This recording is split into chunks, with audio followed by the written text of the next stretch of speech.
श्रीशेषशैलसुनिकेतन दिव्यमूर्ते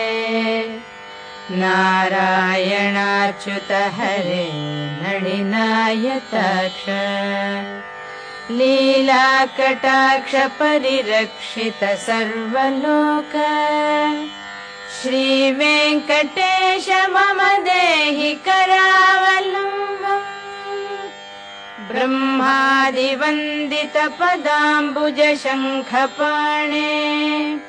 श्रीवत्सुदर्शन सुशोभित दिव्यहस्त कारुण्यसागर शरण्य सुपुण्यमूर्ते श्रीवेङ्कटेश मम देहि करावलम्बम् वेदान्त वेद्य भवसागर कर्णधार श्री